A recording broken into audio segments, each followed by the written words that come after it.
For this session, we have Chair Professor B. Kamaiah, former Professor, University of Hyderabad.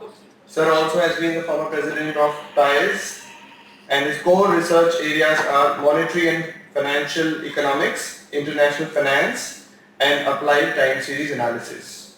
We welcome you, sir. Kindly please come on the dais. Professor B. Kamaiah.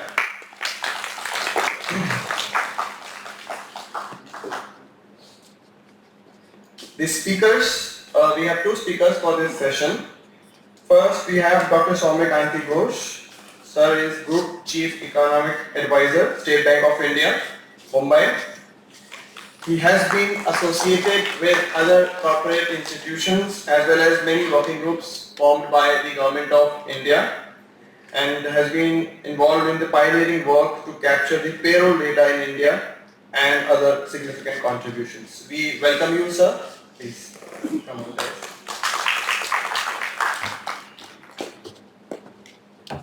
The second speaker for the session, Dr. Tirthankar Patnaik, Chief Economist, National Stock Exchange, Mumbai. He has more than 20 years of experience working in the area of macroeconomics, portfolio strategy, quantitative finance, and consumer banking analytics, and holds a PhD from IJDR, Mumbai. We welcome you, sir. Kindly join us on stage. Local organizers would like to felicitate the chair and the speakers, and then we begin the session. So they would like to speak, sir. I invite Shukravan Das, sir, to felicitate the chair and the speaker.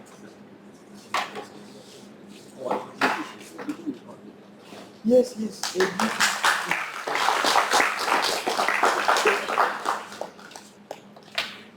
And it will also publish on YouTube or from our pictures, videos, everything.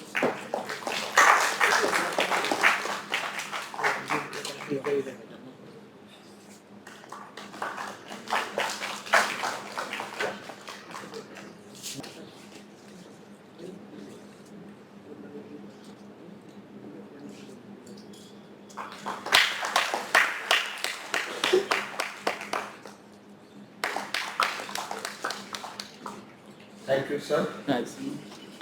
Over to you, Kamaiah. A very good afternoon, sorry, good morning to all of you. I'm highly delighted to be here this morning in the context of the Indian Econometric Society. As part of this, today we have the panel discussion on the emerging issues in financial markets. This is with a special reference to the Indian context.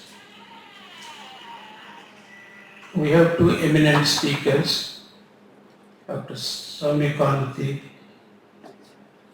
Ghosh, Chief Economic Advisor, State Bank of India, and we also have Dr. Patnaik from SEBI. All through we have been discussing the academic issues, but today we get on to the ground and we'll have a peep into what is happening in the banking sector and also what is happening in the Indian stock market. Well, if we go on talking about the financial sector, there is so much to discuss. But in view of the limited time, I would only offer a few remarks. In the past 1 decade, there have been rapid changes in the financial sector. And along with these changes, there are also certain challenges and certain issues.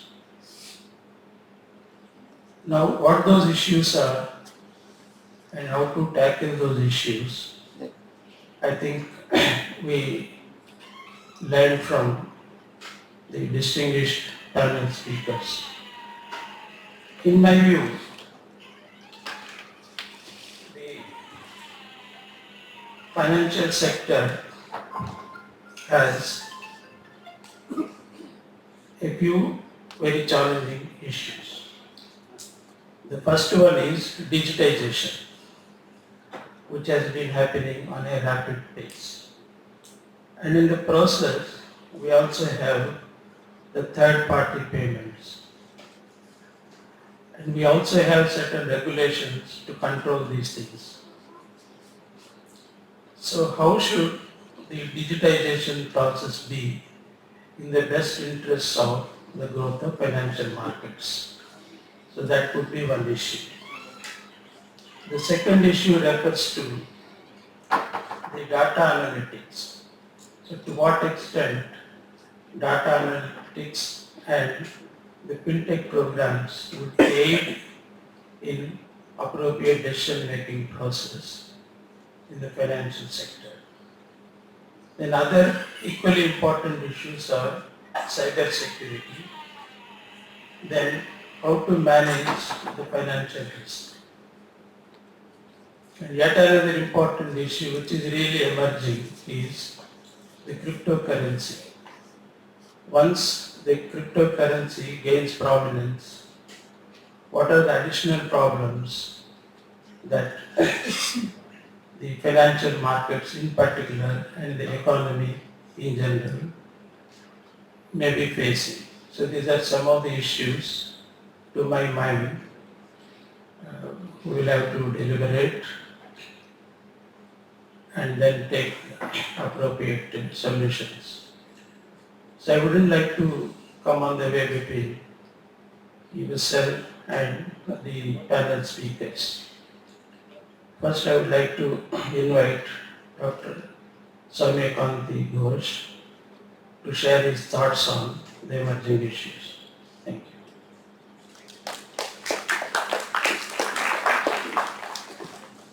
you.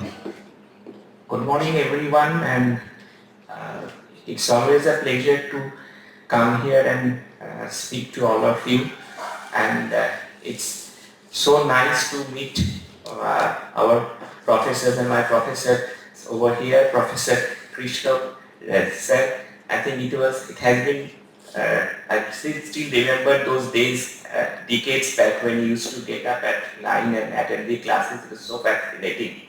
And still, I think whatever we have learned in the course of those days in our universities, Delhi school, I think still I cherish that, and I will cherish that all through our life.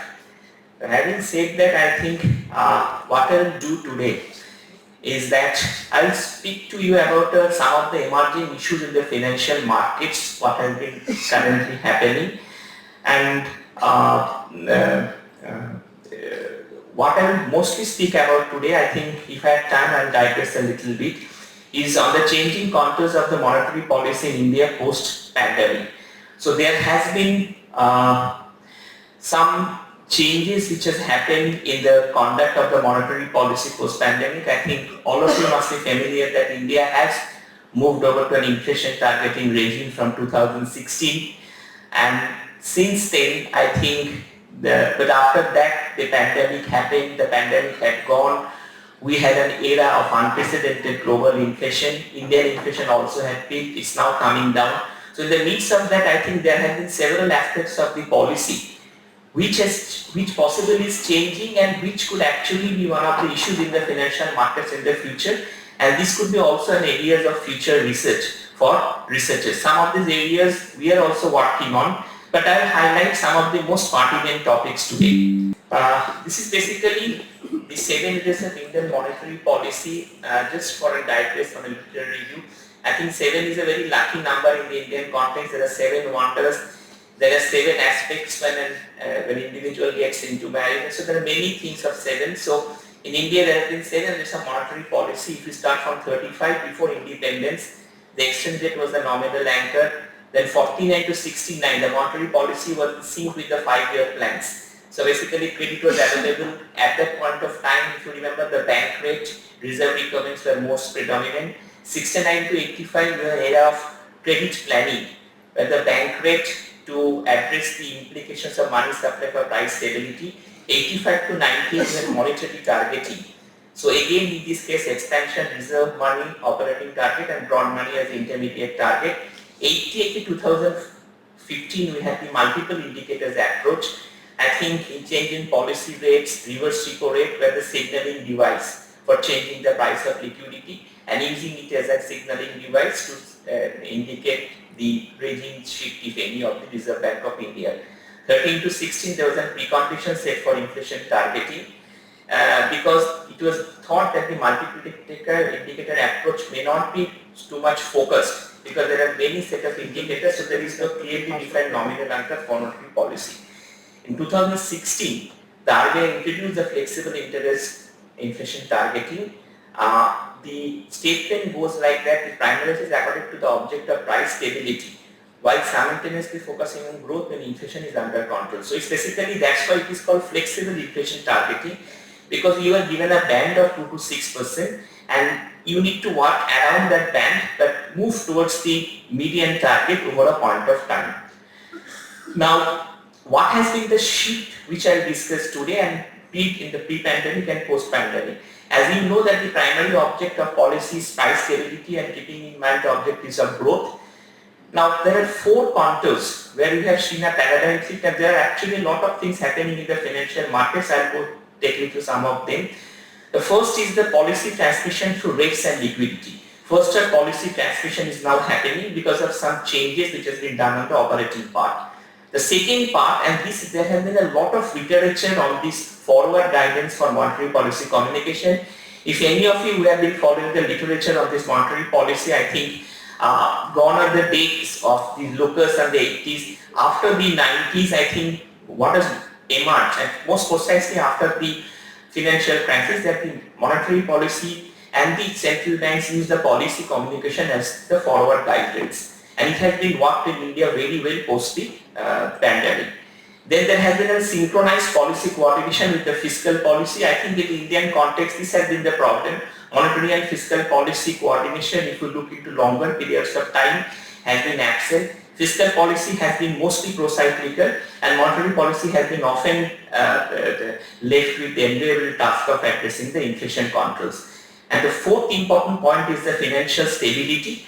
And all these points, the central bank has actually opened up new vistas of new shifts in terms of the monetary policy print. I will discuss each of them, and each of these distinct imprints has future implications for financial markets, and this could be areas for future research. Very quickly, this is the price stability is the primary object of central bank monetary policy. If you go around the world, the US Fed has actually given 2 co-equal for monetary policy: the maximum employment and stable prices. The European Central Bank is to maintain price stability, the Bank of England is to maintain price stability, and also there is a word on growth and employment. Bank of Japan decides and implements monetary policy with the aim of maintaining price stability. So basically, price stability is the overriding objective of any central bank's monetary policy, but there is also these issues of employment, growth has been liberally set into the policies for some of the central banks, of which RBI, the last slide which I showed you is while maintaining equal emphasis on growth. And now let me start with each of the 4 issues which we have discussed in my first presentation. The first issue where there has been a profound change post-pandemic is the transmission, monetary transmission. Now, transmission, as you know, can happen through rates, through liquidity, and also I will talk about other trends. The first thing which I will talk about is that, as you know, the monetary policy always works with long and variable lags. So any action taken today works to the system in 4 to 6 quarters. Now what happened is that before the policy and after the policy, the Reserve Bank of India has moved over to a system of external benchmarking. So external benchmarking means that if, for example, the signaling device of the RBI is say currently is at 6.5%, what it has been proposed is that the bank should also, if it changes, the rates of the bank should also change in the equal proportion. So basically, what the banks do today is that, for example, if the lending rate of the banks for the retail sector are to be proposed, it is linked to say a repo rate plus some term premium. So at the end of the day, if the repo rate changes by say 25 basis points or 50 basis points, immediately the rate of interest will actually change. This is basically, and this has been an innovation for the banking sector post the pandemic, and I will show you in the subsequent channel is that while for some of these sectors like MSME and retail, the banks have external benchmark linked loans, meaning that if the repo rate changes by say 25 basis points, which means 6.5 to 6.25, your rate and our rate MSME retail will change by the same percentage. What it has done, but there are some other things which I mentioned, but what it has done is that in the current tightening cycle, as you know, the RBI is still in a tightening cycle since May 2022. The previous easing cycle was in August 2008 to April 22. Transmission has been almost complete for fresh deposits and EBLL linked loans, which is MSME and retail. There are two graphs over here, and this has been also been one of the points which have been emphasized by the central bank. If you look at the easing phase from August 2018 to April 22, and these red are actually the percentage change which was transmitted to the banking system after this, and this green bar shows the basis point change in the rates of that particular instrument. So you can see that the repo rate which has changed by 250 basis points in the April 2008 to April 22, the outstanding rate on outstanding deposits which was changed by 169 basis points for an increase of 250 basis points. The transmission was 67.6% on that one. On the MCLR is another rate. I will not get into the details of that. This is another lending rate which the banks decide. There was a 135 basis points, 212, 163. Now look into the corresponding tightening phase which is happening today. If you look into the external benchmark lending rate, the transmission is complete, is 100%. On the fresh deposits, for 250 basis points, the deposit rates have increased by 246 basis points on fresh deposits. On outstanding deposits also this has gone up, the number is higher. On fresh rupee loans also you can see, and the important thing is that it has been asymmetric. The rates actually have increased more for the deposits than for the lending rates. If you look into the fresh rupee loans in the easing phase, it was 84.8, and the tightening phase it is 72.4. And in outstanding rupee loans, the percentage is 65 and 45%, indicating that we are perhaps in a regime, and that's why if any of you follow the monetary policy announcements and the reports which the Reserve Bank of India published, we'll always find that there is a statement that the governor also says that the transmission is still not complete.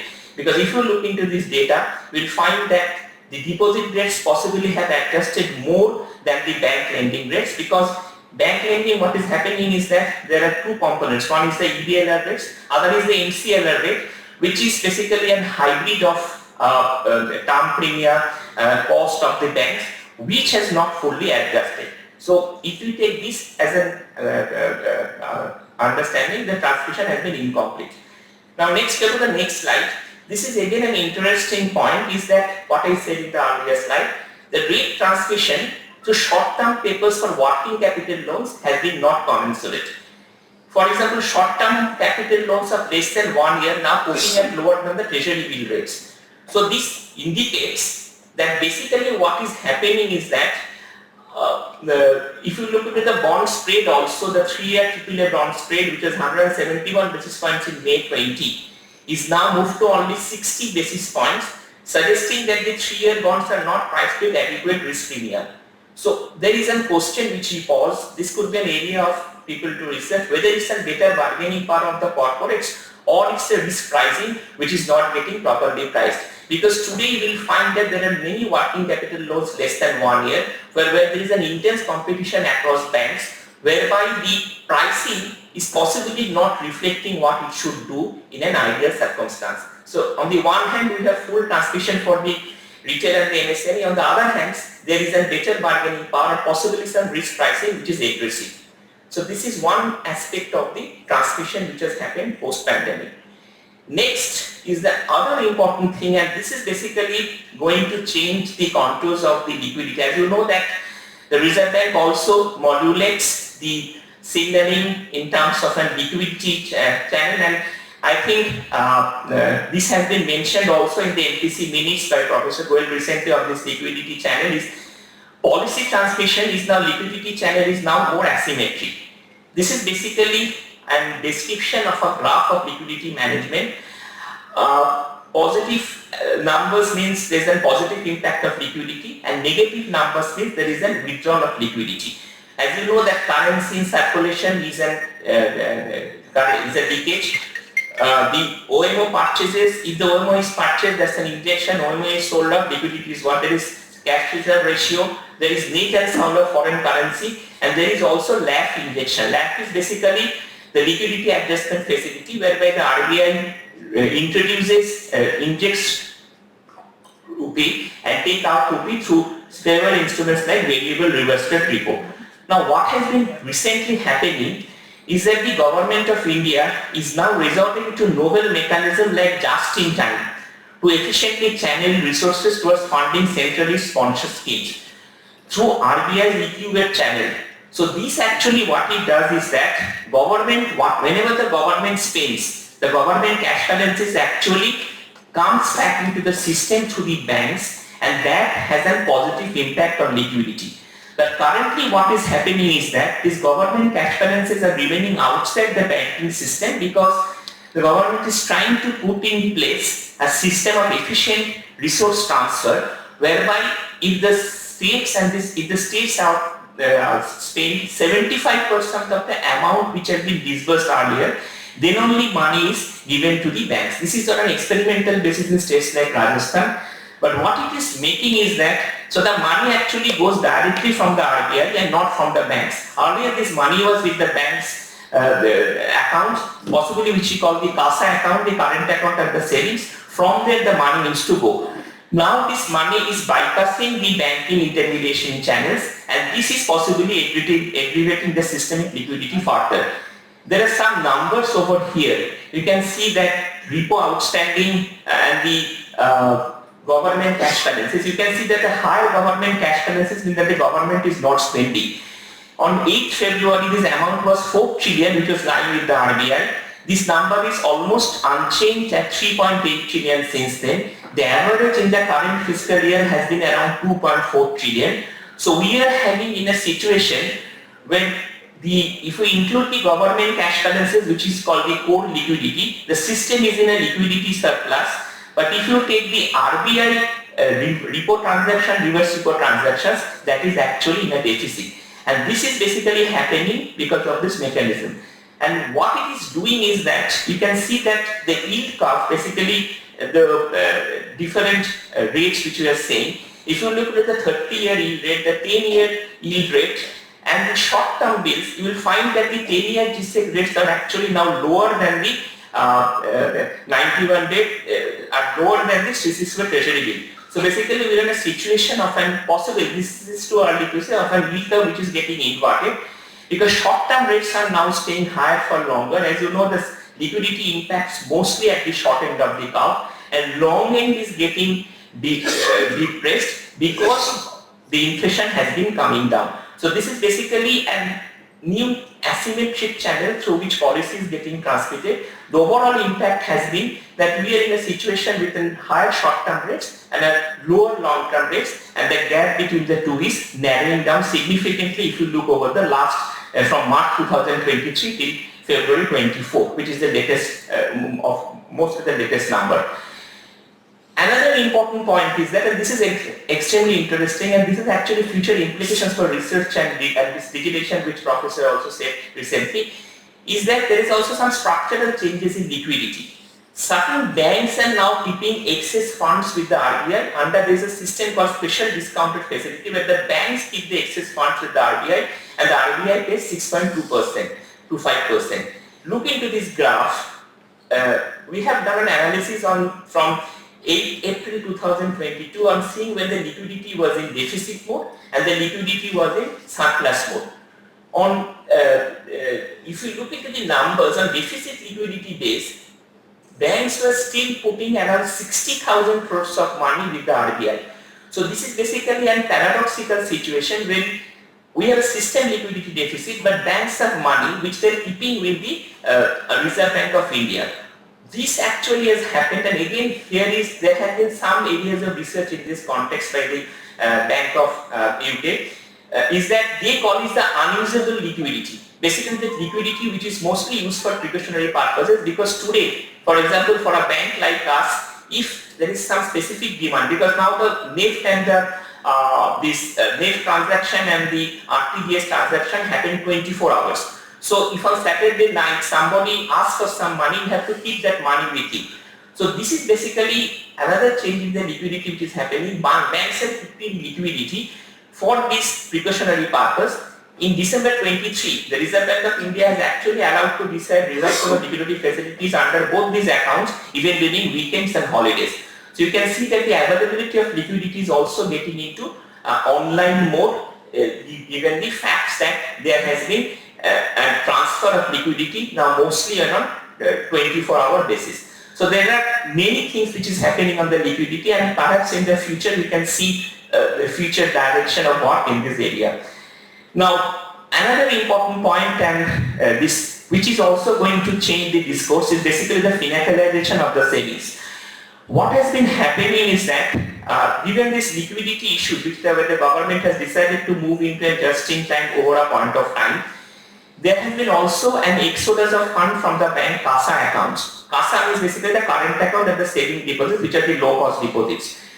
And also the fact that since deposit rates have remained higher for a longer period of time, the incremental deposit composition, which I have plotted on the right hand bottom, you can see that out of every 100 rupee of new deposits which is coming into the system, the share of CASA has declined to 30 in FY23 and that of term deposits to 87. So basically, in a situation whereby we have a liquidity deficit, through also because of reasons which I have cited, the share of CASA has been declining. If you look into the results of all the banks which have announced for December 23 and the others also, you'll find that the CASA share is increasing. And also the fact is that, and it's also sometimes is a myth that a lot of people saying that because of mutual funds is declining, it is not happening. Because what is happening to the mutual fund is that just an entry into the current account of the distributor of the mutual funds. So the important point is that with increasing adoption of alternate rate channels, banks may increasingly have to resort to non-deposit sources of cash of fresh deposit mobilization may trickle down. Today we don't have a problem. Outstanding deposits is around 200 trillion, credit is around 160 trillion. But at a future date, as savings of financialization increases pace and banks move to more non-deposit sources of funding, the deposit rates actually will act as a floor. I remember that earlier we had written about lending rates acting as a floor on the GSEC market, but on the deposit rates, increasingly the banks will find it difficult to reduce, and this may act as the current deposit rates may actually act as a floor. And you can see into the shares and debentures to household savings, which had peaked in 16-17, but that was an aberration because, as you know, that was a year of demonetization, but it has again started to go post-pandemic, but the share is still much lower than what developing other countries possess. So this is another change, but the financialization savings could change the discourse of deposits and systemic liquidity. Now, this is one more thing before I get into the other things. In the money, and this is also the RBI, in the money and the debt market, in the policy transmission, the liquidity in the money and debt market as India is not full. Money market is instantaneous and full, but GSEC market basically liquidity is concentrated in curves like 5 years, 7 years, 10 years, 14 years, because they are more traded. So basically sometimes signals are conveyed across the curve in a disjointed manner. Corporate bond market also, which uses GSEC yields as benchmarks. Issuer lower rating depends on banks. So basically the transmission to corporates across the entire spectrum may be delayed. Finally is the commercial paper market segment, where issuers are concentrating in maturities of up to 3 months, with 95% of all issuance in the highest rating category. And CP rates, 40% of the resources are mobilized by CPs by non-banking financial companies, which on-lend the funds after adding margins and premiums, thereby hindering monetary policy transmission. So transmission is not an easy thing. There are many contours of changes in transmission. It is sometimes complete in one segment of the money market, it is sometimes incomplete in the other segment of the money market, and this is basically an evolving situation in the Indian context. Now, let me talk a little bit about the policy communication and then financial stability. I think this policy communication, I'll in terms of research, I think over the last 2 decades, all central banks globally have moved towards clear communication and greater transparency. I think in the communication, I will show that our Reserve Bank of India has done a significantly better job than most other central banks. Bank of England, as you know, that has a history of guiding for interest rate hikes and debt not following up for action. But remember the George Soros incidents. Time and again, the Bank of England has also disappointed foreign exchange and money markets in an action which lead to loss of credibility. The Reserve Bank of Australia in early 21 stood by the markets as 0.1% target on 3-year bond yields. It then dropped the target and agreed rates might rise before the previously flat rate. Most importantly, if you look into the Fed, before 1994, the Fed didn't announce the Fed fund rate. Markets, however, like clear, transparent and emphatic guidance for central banks. I think this was one of the areas. In 1996, if you go back to 27 years, Alan Blinder had made a statement that by making itself more predictable to the markets, the central banks makes market reaction to more monetary policy more predictable to itself. In a seminar lecture in Jackson Hole in 2001 by Michael Woodford, he said that successful monetary policy is not so much a matter of effective control of overnight interest rates as of affecting the evolution of market expectations. And this is exactly what the central banks have been doing, and I'm sure that our Reserve Bank actually has done it quite commendably post the pandemic. This is basically, so we call it the forward guidance. So basically central banks are taking to communication before the policy action. This again is a lesson from experience that the market doesn't like unexpected news. Communication, instead of being a vehicle for policies, now the policy itself is a practice which was initiated by the Riksbank in the first instance.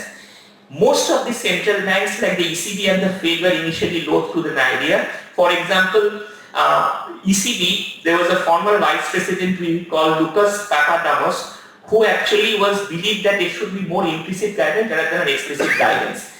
At that point of time, before 2008, the Fed chairman Bernanke, who was the first one to explicit that the Fed statement should be more explicit after the Lehman Brothers argument, he said that explicit forward guidance may be more useful to assuage market sentiments when uncertainty is high. The Fed started these issues. The Fed first started to give a forward guidance which he called the first generation policy signals of keeping rates low for an extended period. Then replaced the term by can be removed at a pace that is likely to be measured. The ECB also used words like strong vigilance. In August 2011, just after the crisis, the Fed moved to the second generation when it said that when it used that extended period to a terms like the rate could change unchanged at least till mid-2030. Simultaneously, to make its objective clear in January 2012, the FOMC released a statement on longer-run goals and monetary policy strategy, which he called the second generation signal. So we have moved significantly in this communication and the forward guidance as a matter of policy actions. What has happened in the Indian context? The RBI communication also has been swift and ambiguous, and here also there is a lot of literature. I will not spend too much time on this. The first is that from September 2010, RBI started mid-quarter reviews. Now they are mostly bi-monthly. Two times the monetary policy report are announced. There was now the need for off-cycle action has significantly declined. In recent times, RBI has also putting in a circular message of policy changes to its monthly and annual publication that sometimes escapes attention.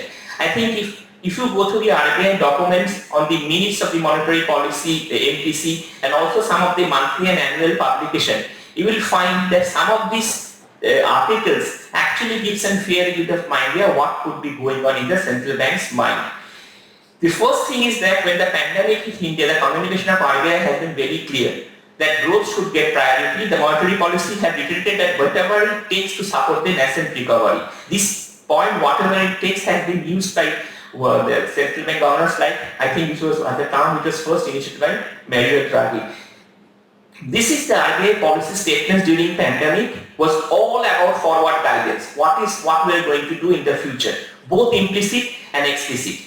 In April 2021, the Reserve Bank shifted, and I think all these are very important areas of research and how and communication can actually influence market expectation. First, the shift from time-based guidance to state-based guidance in April 2021. Timeless basically is a more explicit, state-based is more implicit. So for example, growth on a durable basis is not quantifiable but merely an implicit guidance on the state of the economy. Secondly, the explicit guidance was often guaranteed liquidity in the secondary market. I will show to you how this has happened. Thus, the RBI had adopted a liquidity strategy specific to the Indian context during the pandemic. The second thing was that the communication has become remarkably one-liners. Even the governor has said repeatedly that whatever it takes we should do in order to reinvigorate the economy. And there are communication, I think in 2022 there is a paper in the Jackson Hole that exactly this was said that the central bank communication states that such communication should be simple and constructively imprecise. This is what I am quoting from the Jackson Hole paper. Mostly it was published in 2022, where it done a research on whatever statements it takes if they're one-liner. So this is another area of communication which has changed significantly post the pandemic. I am giving an example over here. RBI governor has been constantly saying that the yield curve is a public good. If you remember that after the pandemic, the borrowings by the central and the state governments had crossed more than 20 trillion. So the idea was that the government, that none of us should be penalized in terms of higher yields. So what happened is that the first thing what happened is that the RBI governor, and this was the Bank of Japan was the first one to say this. The RBI said that the governor said that the yield curve is actually a public good. Hello, Dr. Ghosh? Yeah. How long do you take? 5 minutes. Yeah, it's shorter. Yeah, so what happened is that before 2021, before these statements were made, if you look into the trading activities in the GSEC market, you will find that most of the activities actually were very significantly dispersed. After 21, here we have given a column over here. We can see that the activity of the banks were more in line with whatever the RBI has signaled. So the point which I am trying to make is that by saying this repeatedly that yield curve is a public good, the RBI was able to influence the market expectations in terms of trading in the Indian markets, so the yield curves actually followed the sentiment which the Reserve Bank was saying. I will quickly talk about policy coordination. I will take 5 minutes. I think there has been a lot of literature on this. Monetary policy coordination in Indian context has been largely missing. This is a graph for the last 30 years. You can see that there is a strong negative correlation between the M3 growth and the FD growth. However, such correlation is statistically insignificant across all measures, which I have not mentioned here. But during the pandemic, I think there was a lot of coordination between the RBI and the central bank. First was the government announced a package and an Atmanirbhar Bharat Abhiyan, just 10% of GDP. Mostly it was guarantees. The government also tries to increase the demand in the economy. RBI supposedly took a lot of measures like CRR, NSF, targeted liquidity intervention for several sectors, restructuring, changes in the NPA norms, deferment of interest. So all this actually was announced together, and which resulted in a lot of fiscal monetary policy coordination in the Indian pandemic.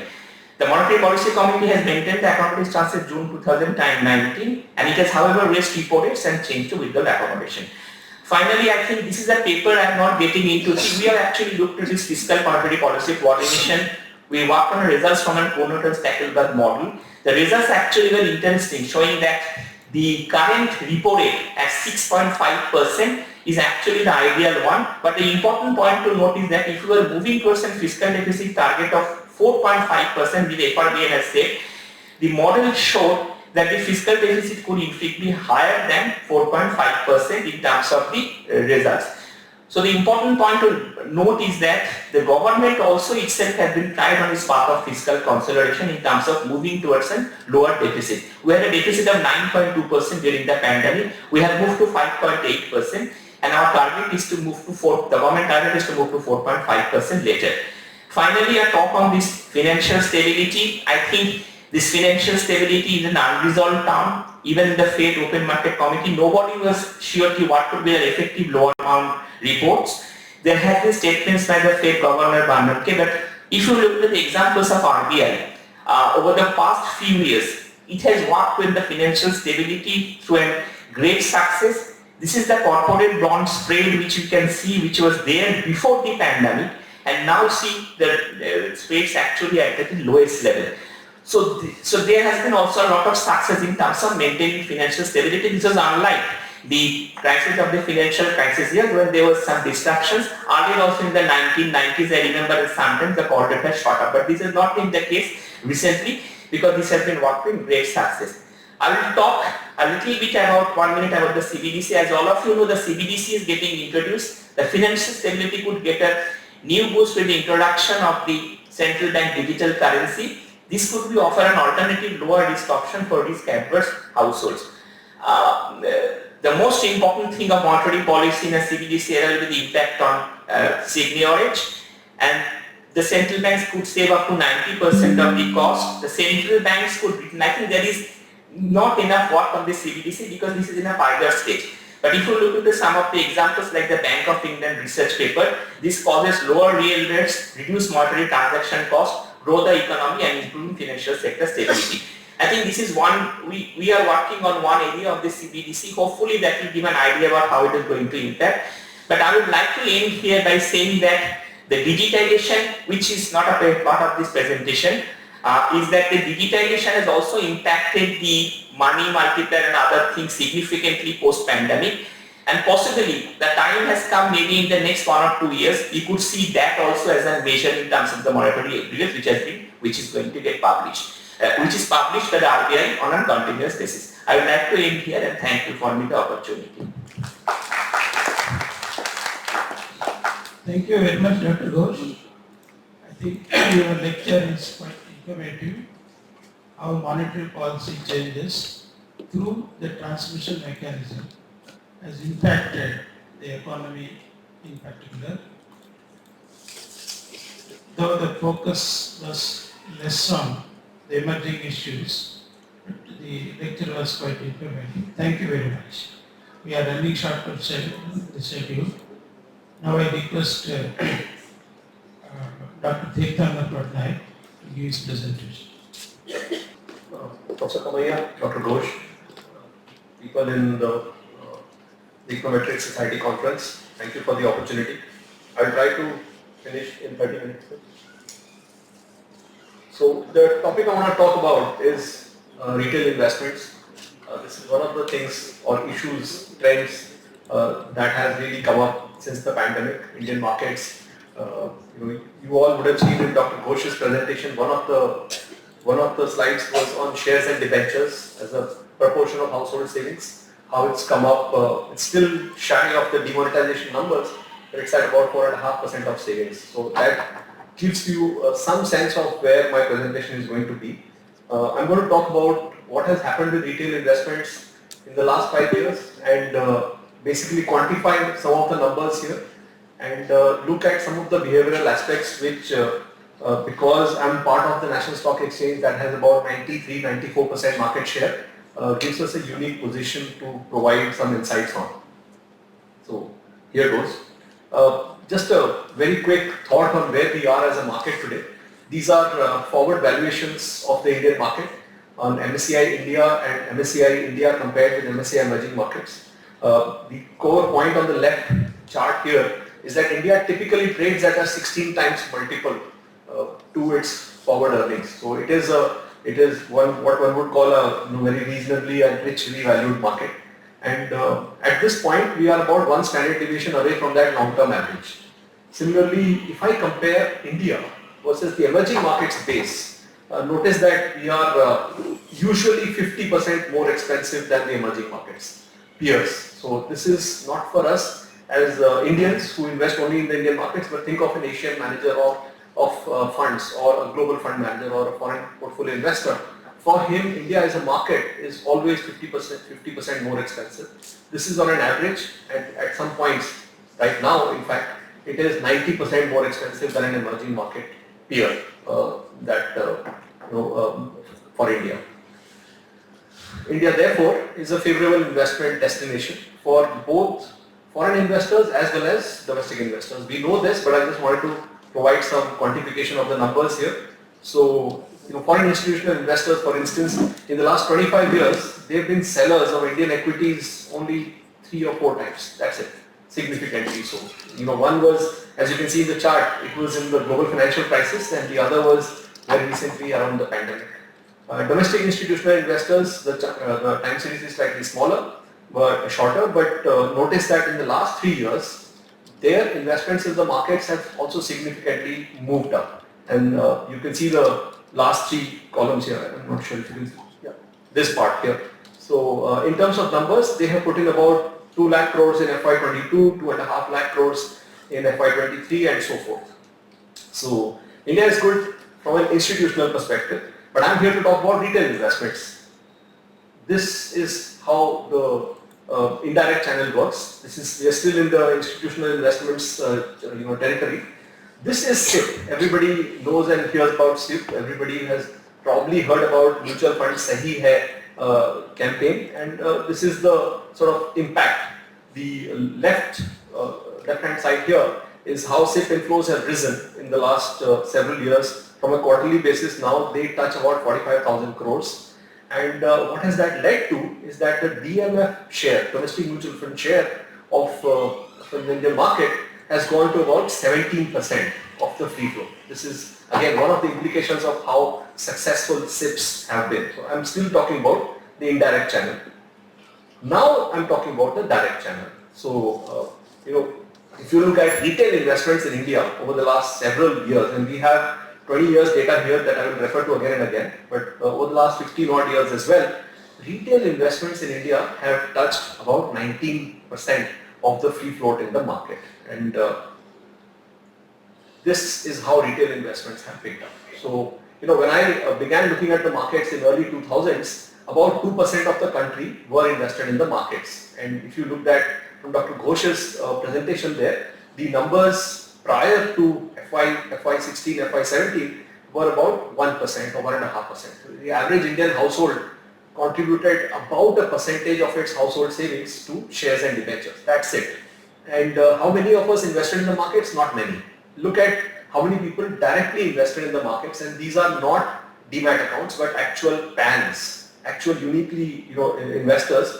In 2018, that number was about 27 million, 2.7 crores. Notice how the change has happened since then. 27 becomes 30, 37, and today it is 85. In fact, this is December 2023 data. Right now, we are very close to 9 crore unique investors of directly investing into the markets. This is not mutual funds. This is direct investment in the markets. And when they invest into the markets, do they actually invest every time? Do they invest every day? Not necessarily. So the right hand chart here shows how many people actually invested in that entire year. For instance, in FY23, about 2 crore people invested in the markets. So it's not necessary that when you invest in the markets, you have to invest every day. Not necessary. You can have a sip of a stock, you can buy a stock and wait for it. You don't have to necessarily trade. I'm trying to create a very clear distinction here between investors and traders. So, and the second column that I have here is of the derivatives market. So there also the numbers have picked up significantly. About 72 lakh people have traded in the derivatives market at least once in the in the current fiscal FY24. Now the point is, if the numbers have gone up so fast here in the left panel, where have they come from? India is of course a large country, and you will notice we've given here a region-wise distribution of where investors are there in India. So that number of about 8+ crores comes largely from West India. It has been for a very long while, but the crucial point here is now North India. So again, India has over 680 districts. So where do new investors come from? One would typically think that the investor is your urban Indian, which is about 35% of the market. But today, districts beyond the top 100, they contribute nearly 40%, 45% of all the new additions. And again, in terms of regions, North India here is figuring up as a new place for investments. This was overall investors, this is new investors.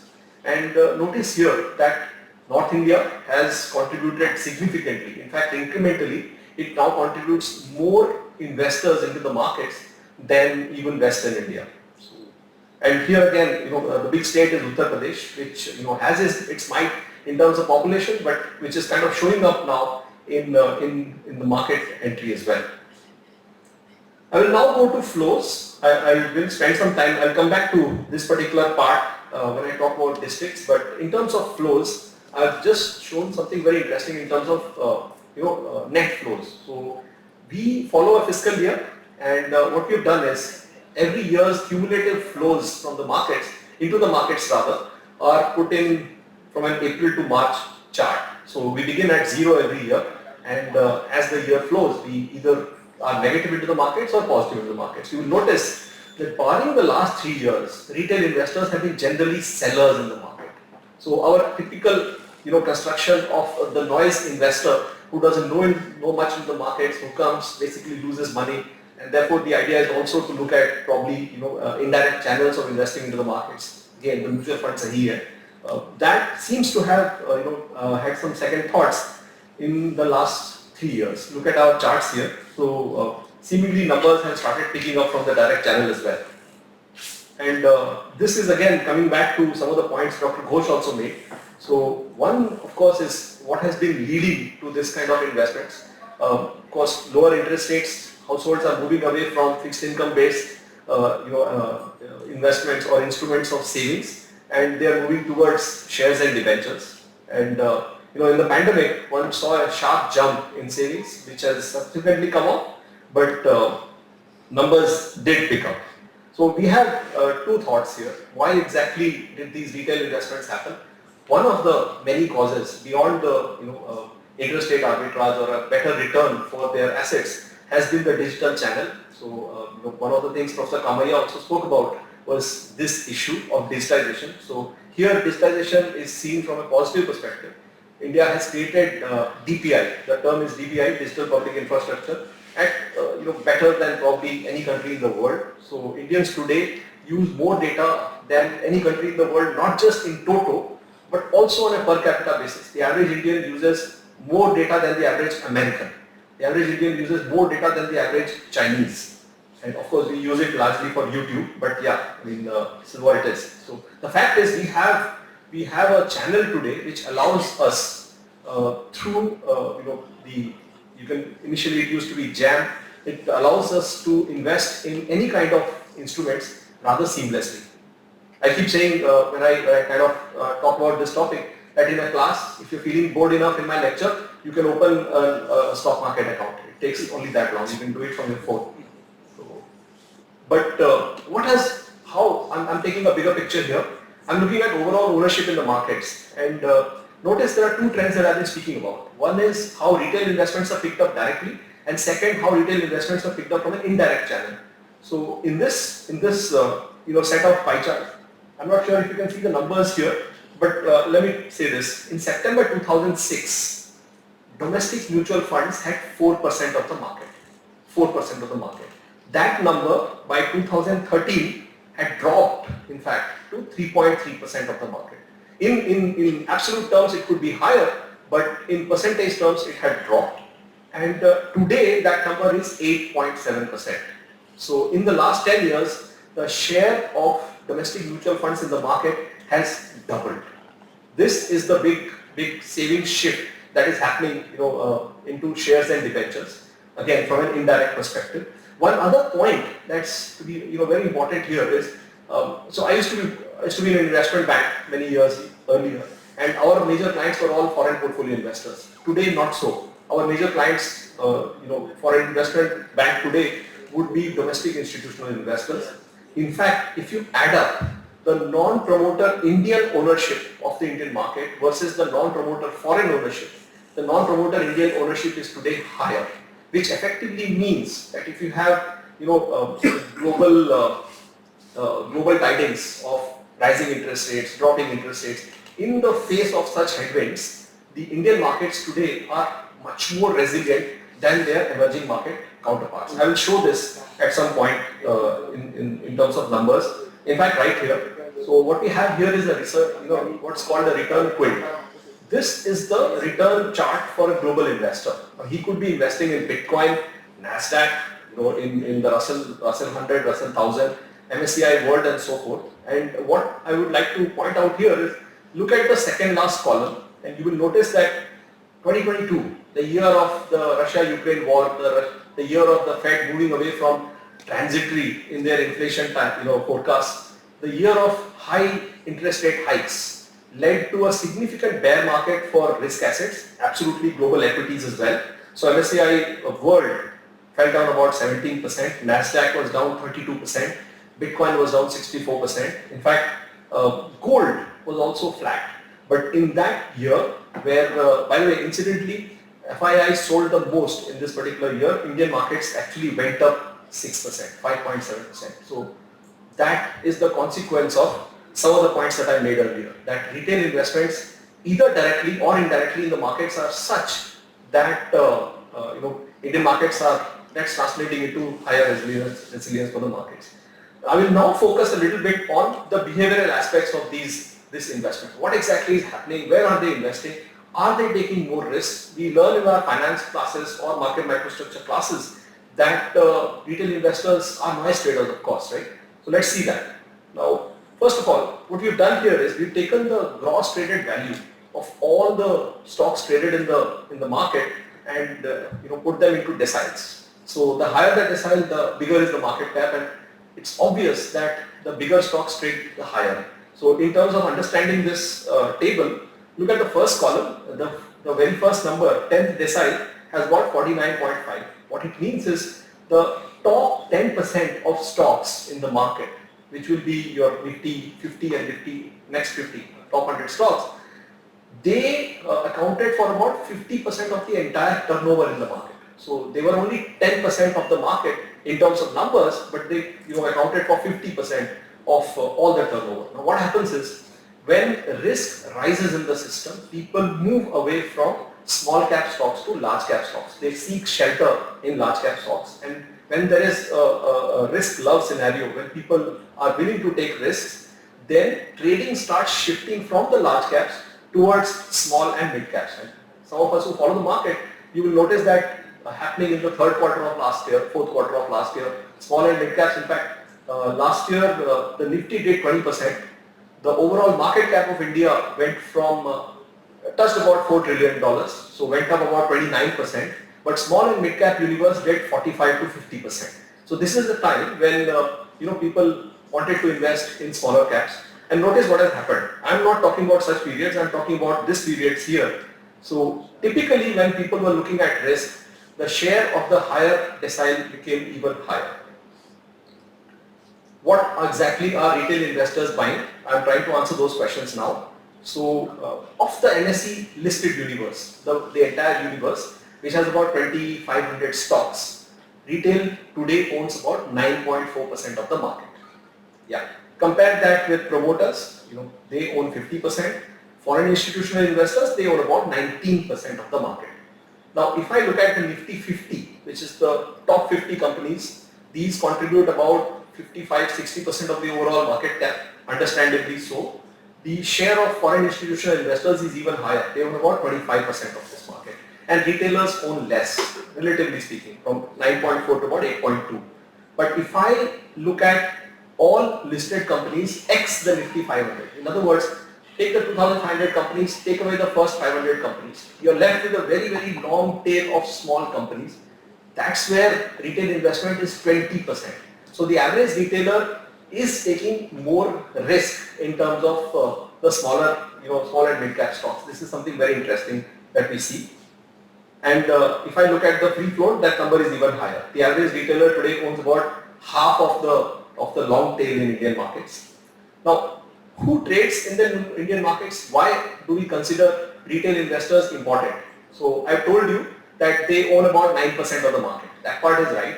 But market is not about just owning shares, it's also about trading shares. So you notice that the big yellow column here is retail investors. So retail investors today trade more and have been trading more than foreign investors, than domestic institutional investors. From a trading perspective, retail investors are very, very big in the market. And in years like this, FY21, FY22, these were the pandemic years, their share of trading actually goes up even further. This is one of the points that I wanted to make. And in derivatives, not so much. Derivatives, their share is less because prop traders, principal traders, they trade more. This is a far more technically driven market, and therefore it's not so much. But for cash markets, retail investors are the biggest share, and the point I'm trying to make here is this is why they are very, very important. Again, region-wise, where exactly are retail investors trading? The only takeaway here is North India. The share of North India is rising over the last several years. This is 20 years. And where do these new investors come from? So where do they trade? Mumbai counts for the biggest chunk, and then Delhi, then Ahmedabad, and then Surat, Kolkata, Jaipur, Hyderabad. But this is not as interesting as this. New investors, where are they coming from? So you might have guessed Delhi is one area, Delhi NCR. NCR has a region which is part of UP as well. Delhi, Mumbai, but importantly you see North 24 Parganas. You see Bardhaman. So these are districts where new investors are sort of coming from now, which is again very interesting. Again, for us, I mentioned that the districts below the top 100 contribute to about 46% of the overall new investors. I now want to talk about a little bit about the distribution of these retail investors. This being an econometric constant, of course, let me look at some of these numbers and notice the Gini. The Gini in the retail investors, all 8 crores of them, is very, very high. So if you look at 1 as complete inequality, you will notice that the Gini is about 9.2 or 92% rather in 2010, and in 2021 that number has actually gone higher.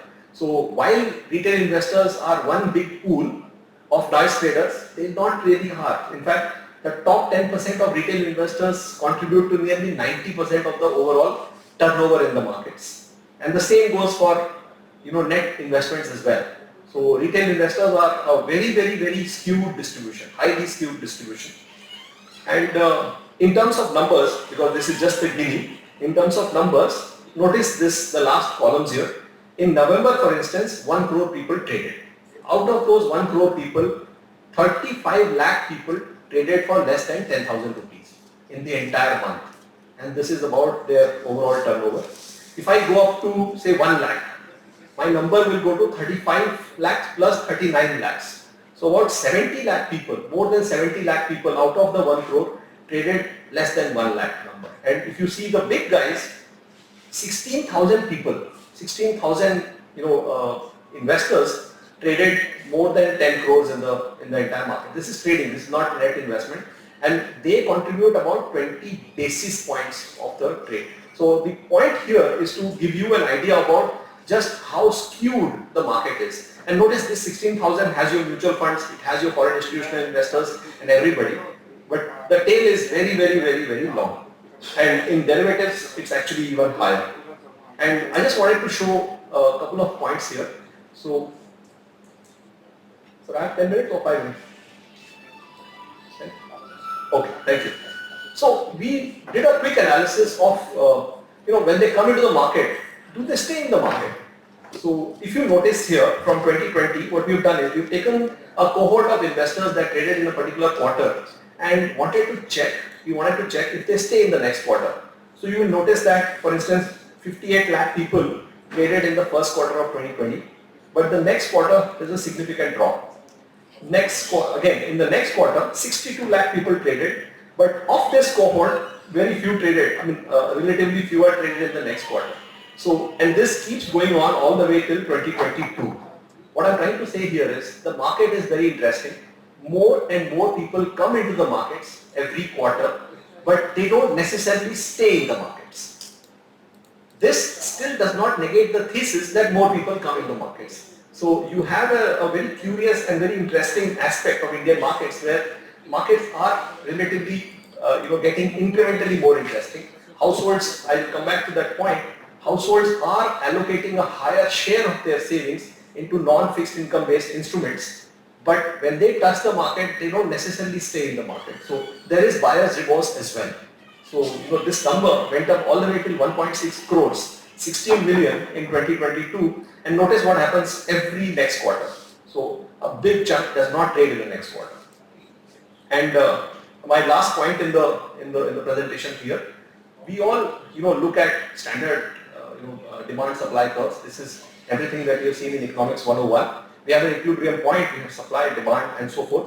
The point I'm trying to make here are twofold. One, investors in the market, they face demand and supply as well. It is a market after all, and they also face trading costs. You know, a perfect competition does not look at trading costs here. I wanted to sort of quantify what kind of trading costs investors face and what kind of demand curves do they essentially face. So notice this chart. I will keep coming to this chart again and again.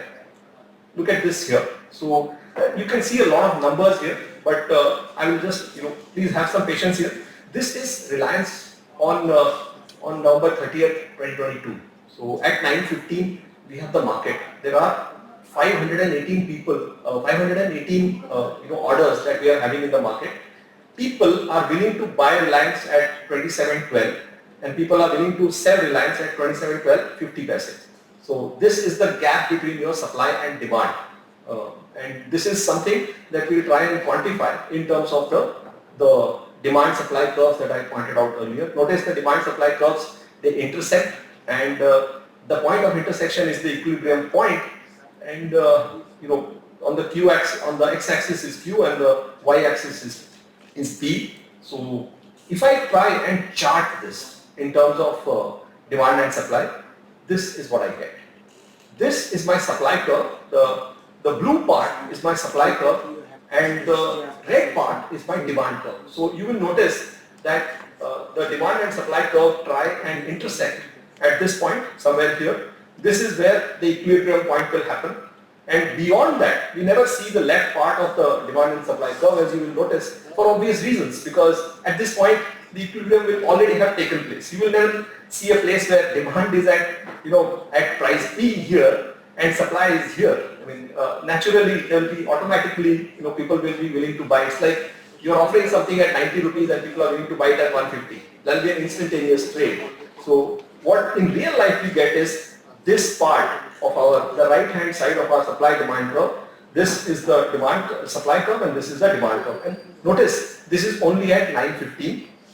The demand curve shifts. So this is how the market looks at 11:15 for the same stock. This is at 9:15, this is at 11:15, and notice this happens at every point in time. To simplify things, this is how demand and supply curves will look at different points in time. At NSE, we have this at every microsecond, but for simplicity, I've just shown it at 9:15, 11:15, 1:15 and 3:15. So this is how demand and supply curves keep shifting during the day from our perspective, and that's where the equilibrium points keep happening. And now the last part of my presentation, I spoke about the demand and supply curves that investors face, and now I'm talking about costs. Markets are not costless, markets are not frictionless. So investors face two types of costs. They have direct costs and they have indirect costs. And again, one of the issues that I come back to Professor Kamaiah's point. One was on digitalization, the other was on these costs that investors would typically face. This is again one of the issues. So when you trade often into the markets, you do face these costs again and again. Now there are direct costs which you can quantify very easily, and there are indirect costs that you don't really. So in terms of, I'm going to talk about not the direct costs which everyone can do, but I'm going to talk about the indirect costs which you will face when trading in this particular scenario. So very quickly here, I'm sure the numbers are visible. You trade you give a trade of 1 lakh, very simply. You will face a total cost of what? 415 rupees. That's it. So you have brokerages, you have exchange fees, you have SEBI fees, you have GST, you have so many other things. So for instance, the biggest, out of the overall cost of 415, your charges and taxes are about 355 rupees.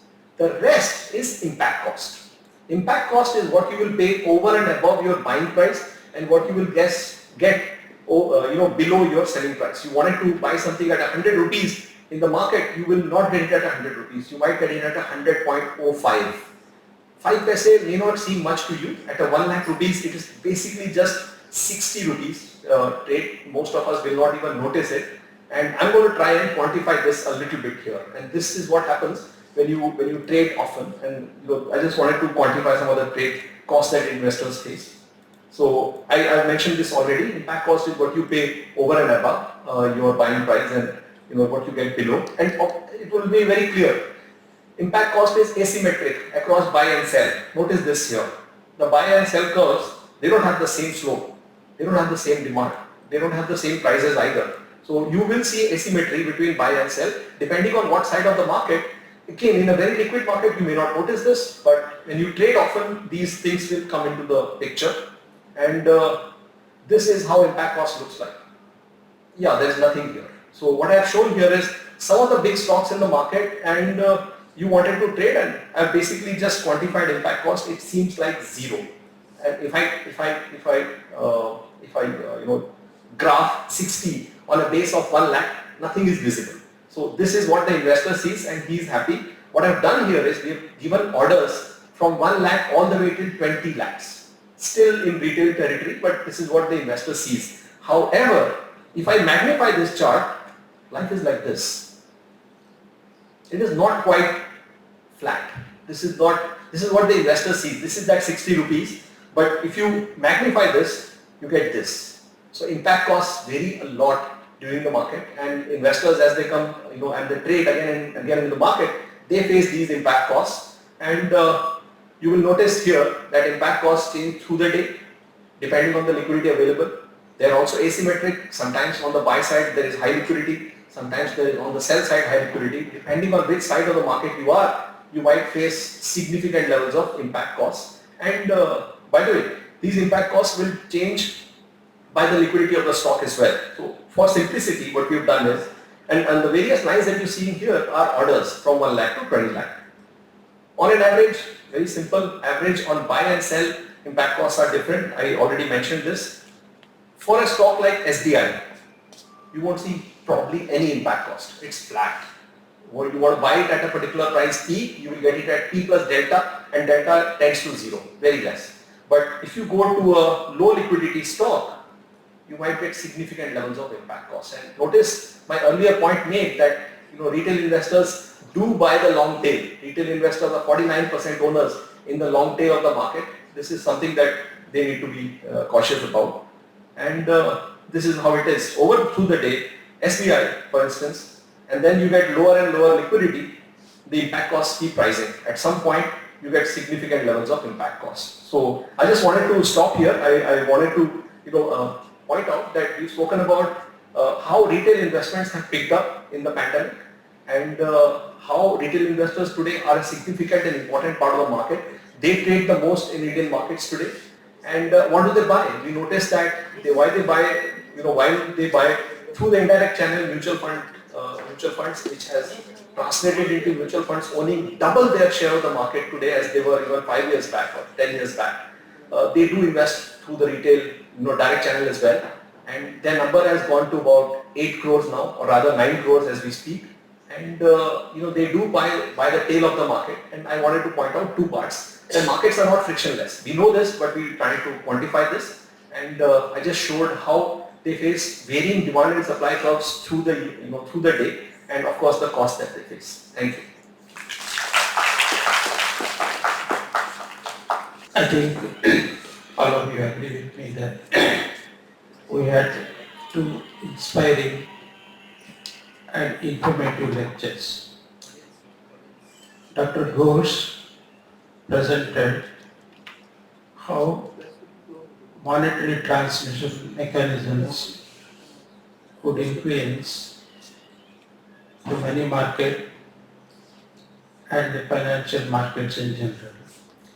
He has presented enough data to convince us that monetary transmission mechanism is quite important in initiating change. Thank you, Dr. Ghosh. Then Dr. Tirthankar Patnaik has presented the growth and composition of retail investment. He highlighted how retail investors are important in the stock market, and some of the issues he diagnosed, and with the help of adequate data he presented the issues. In normal course of time we would have taken some questions. Now that we are running short of the time schedule, I regret that we are not able to take any questions. I think with these few remarks, thanking both Dr. Ghosh and Dr. Patnaik, I conclude this session. Thank you.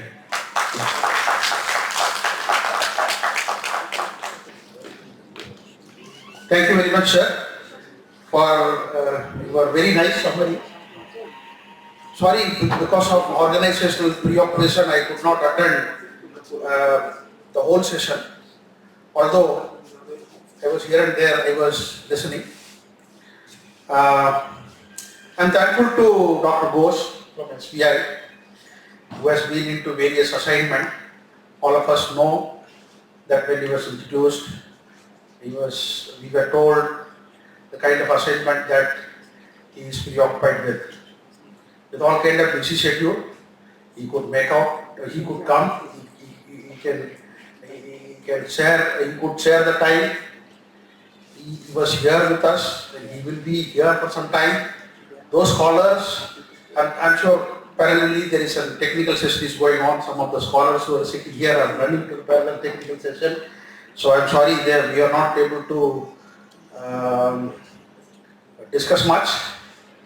All those scholars who would like to get in touch with absolutely practical policy making, please contact both Dr. Ghosh and Dr. Patnaik.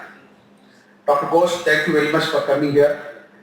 And special thanks because SBI has been a very important pillar from almost for 20 years in pushing the organizational and academic cause of the Indian Econometric Society. And you have taken initiative, you have come here, and the Indian Econometric Society is thankful to you.